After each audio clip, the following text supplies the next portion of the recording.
দিল্লি না কলকাতায়, কোথায় আছেন শেখ হাসিনা? শেখ হাসিনা সরকারের পতন ঘটেছে প্রায় ৮ মাস। দলটির নেতাকর্মীরাও ছিন্ন বিচ্ছিন্ন। এরপরেও দলটি কিংবা এর প্রধান সাবেক প্রধানমন্ত্রী শেখ হাসিনাকে নিয়ে রাজনৈতিক আলোচনা থামছেই না।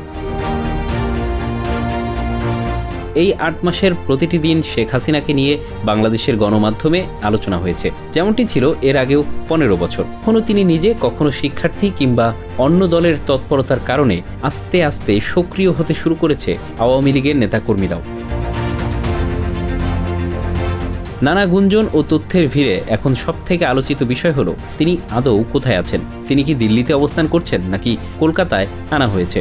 এই জল্পনার মাঝে নতুন করে তোলপাড় সৃষ্টি হয়েছে তুলসী গ্যাবার্ডের দিল্লি সফরের পর ভারত সরকারের অবস্থান নিয়ে।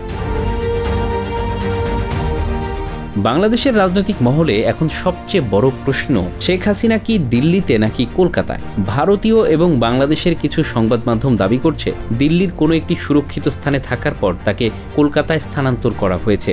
যদিও এ বিষয়ে আনুষ্ঠানিকভাবে কোনো স্বীকৃত তথ্য মেলেনি, তবে আওয়ামী লীগের পক্ষ থেকে এরকম গুঞ্জনের প্রতিক্রিয়া এসেছে।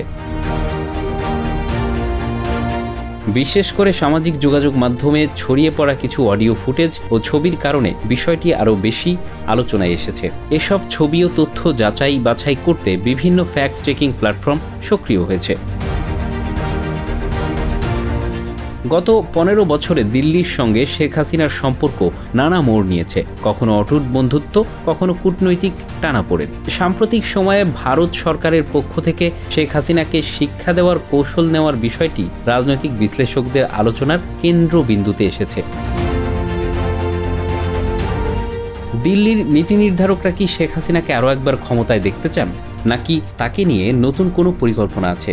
সে বিষয়ে স্পষ্ট কিছু জানা যাচ্ছে না। তবে ভারত যদি তাকে কলকাতায় স্থানান্তর করে থাকে এবং সেখানে তিনি আওয়ামী লীগের শীর্ষ নেতাদের সঙ্গে বৈঠক করে থাকেন, তাহলে এটি বিরোধীদের জন্য বড় দুশ্চিন্তার কারণ হতে পারে বলে মনে করা হচ্ছে। রাজনৈতিক বিশ্লেষকরা মনে করছেন শেখ হাসিনার ভারত সফরের গুঞ্জনের সঙ্গে মার্কিন গোয়েন্দা কর্মকর্তা ও কংগ্রেস সদস্য তুলসী গ্যাবার্ডের সাম্প্রতিক দিল্লি সফরের সম্পর্ক থাকতে পারে। তুলসী গ্যাবার্ডের সফরের পর ভারতীয় রাজনৈতিক অঙ্গনে কিছু পরিবর্তন লক্ষ্য করা গেছে। আওয়ামী লীগের নেতাকর্মীদের মধ্যে হঠাৎ আত্মবিশ্বাস দেখা যাচ্ছে, যা তাদের রাজনৈতিক পরিকল্পনার নতুন ইঙ্গিত দিচ্ছে। কিছু রাজনৈতিক মহল আশঙ্কা করছে কলকাতায় বসে আওয়ামী লীগ যদি ১৯৭১ সালের মতো একটি প্রবাসী সরকার ঘোষণা করে এবং আন্তর্জাতিকভাবে স্বীকৃতি পায়, তাহলে বাংলাদেশের জন্য বড় সংকট তৈরি হতে পারে। বিশেষ করে চীন না পেলেও রাশিয়ার সমর্থন পাওয়ার সম্ভাবনা উড়িয়ে দেওয়া যাচ্ছে না।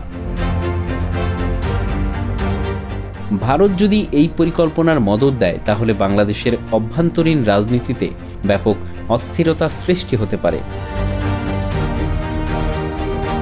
এ বিষয়ে বাংলাদেশ সরকার বা সেনাবাহিনীর পক্ষ থেকে কোনো আনুষ্ঠানিক প্রতিক্রিয়া পাওয়া যায়নি। তবে শেখ হাসিনার সম্ভাব্য অবস্থান ও রাজনৈতিক ভবিষ্যৎ নিয়ে সরকার যে চিন্তিত, তা বিভিন্ন কূটনৈতিক তৎপরতা থেকে অনুমান করা যায়।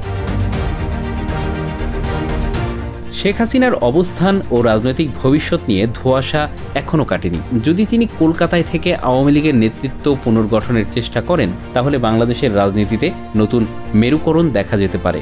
ভারতের ভূমিকা, পশ্চিমা বিশ্বের দৃষ্টিভঙ্গি ও বাংলাদেশের জনগণের প্রতিক্রিয়া এসবই নির্ধারণ করবে ভবিষ্যৎ পরিস্থিতি কোন দিকে মোড় নেবে।